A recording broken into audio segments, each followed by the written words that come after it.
What's good, everybody? This is my Therion Horus deck.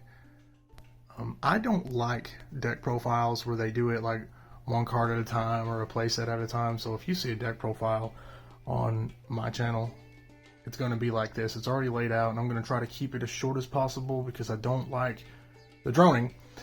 Okay, but anyway, let's get into this. First and foremost, a lot of Therion Horus players will like make this an 8-axis thing where they're just trying to spam rank 8s, which that's fine. But I think that they're better off used for links, and that might be a little less powerful, but like death by 1,000 cuts is still a death, man. But anyway, let's get into it. As you can see at the very top, we have 3 Imseti, and then one of each of the other Horus cards, and then 3 King Sarcophagus. I think it's correct to play 3 Sark and 3 Imseti because that's 6 copies total. And then I think it's crazy that a lot of people just play 2 of that and then 1 Happy, and they exclude the Earth Horus, whose name I cannot pronounce and will not attempt, and Duamatef, the Earth guy. The effect is pretty mid, but it's a level 8 extender, and I believe it's a 2500 attacker, so that's pretty good. And none of their summons start chains, so you can just do it. And I think that's even more crazy. It's just a free 25 beater. It's Summon Skull, right? And then everyone's familiar with Happy. And Duamatef, when you meet the condition, will draw you a card for every different monster name in your main monster zone. And I think that's pretty crazy. And at least where my locals is, that comes up quite often. So I end up drawing 3, 4, 5 cards on top of what I already have. It's so crazy. And then we move to the second row. I will get to the remainder of the top row and all that stuff later. We will move on to the second row where it's 2 Regulus, 2 Berea. I don't feel like I have to explain those in a Gate and a Searcher. And then there's Alasia, who, after you pay cost, lets you summon a Therion monster from your back row. That gives you an extender, more or less, and then if you need something in the graveyard, it does that for you too. It's pretty good. And then Foom. The theory behind Foom is we're in a format where one of the most common decks is Fire King, and then maybe there's some Unchained players and stuff like that. It is non-destruction removal. So we get the card off the field, and we go on from there, and they don't benefit from that, and that's cool. We have 3 Therion Disc Coliseum. I just count those as additional monsters, to be honest. So instead of there just being 6, there's 9. And you know, the other protection effects and the dump effect are pretty good, but you're really just using it to grab the others, right? And then I cannot pronounce the A word in the Endless Engine system card, so I'm just calling it that. I play 2 because you only need 1 in yard, and then you can have another one to circulate, and that's just fine. You don't need any more than that. It's pretty crazy to play 3 at bricks, all that. Then we get to the remainder of it. Obviously, you play as many good hand traps as possible, Ash Veiler and Perm 3 ofs. And then down here we got Jinninkin and the Road to Search It. Foolish is any card in the deck, any monster card. Terraforming is for Disc Coliseum. I don't feel like I have to explain that. And then, man, the interaction with Jinninkin and Talents is just absurd.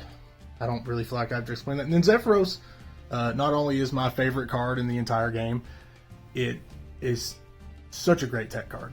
Such a great tech card. It puts anything back in your hand. It lets you further exploit your Therions. It lets you plus off that field spell. You put the Sark back in your hand if you need a body.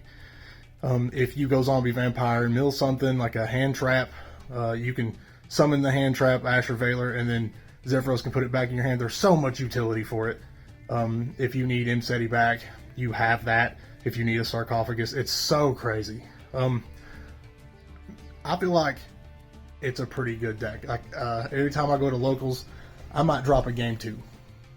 But I've went undefeated every week since I got it completed. And then we'll get down here to the extra deck. I'll zoom in real quick. I don't feel like I have to explain these.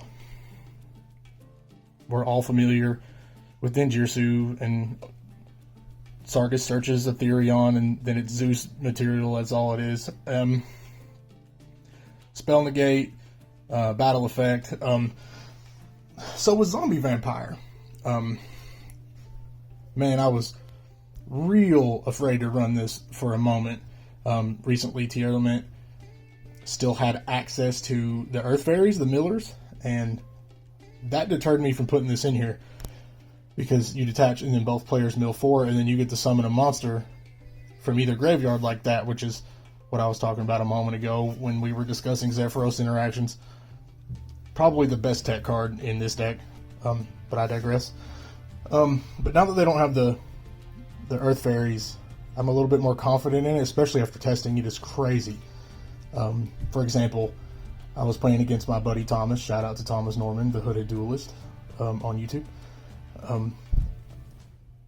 I milled his Jin. It might not have been Thomas. It might have been my friend Brad. I milled their Jin. So I summoned it. I gave them my kin, and then just drew 2, discarded 1, and it just made my hand that much better. I went on to OTK from there through a couple of hand traps and 2 or 3 floodgates. It was so crazy, man. Typhon and Zeus don't need an explanation. I don't feel like IP needs it. Focus there. SP doesn't need it. Dark doesn't need it. Avermax and the Underworld Goddess don't need it. But we'll go over here to Security Dragon. A friend of mine named Dylan Fox from Goo Gaming. Shoutouts to Goo Gaming. Said I was a little greedy with Security Dragon and Akashic Magician, and he's right. So the 2 of them will end up being cut for another Typhon, and then the BLS link. I am just waiting on the other Typhon to get here. Azalea. So when you get to looking at the broader aspects of the deck, Imseti discards, Sarcophagus discards, Maria discards, Jin and Kin discard. There's so much to discard, and with all these spells that you have to discard, and then when you activate them, they go to the graveyard, right? With all of these in there, she's more likely to stick around. Her onboard effect, really crazy. When she's summoned, blows up a dude, and then if you have 3 or less spells in your yard, she will blow up herself. I'm not really into that kamikaze jihad shit, so with all that discarding and activating spell stuff in mind, when you summon her and you blow up a thing and then she ends up being involved in battle, you get to activate her effect, which is when she's involved in battle, you can banish a spell from your graveyard and then she blows up the monster she's battling. I think that is brutal. We don't have a lot of things like that in Yu-Gi-Oh! Anymore. All these interactions, this deck, it's all stupid. Yu-Gi-Oh! Is fucking stupid, and I love it.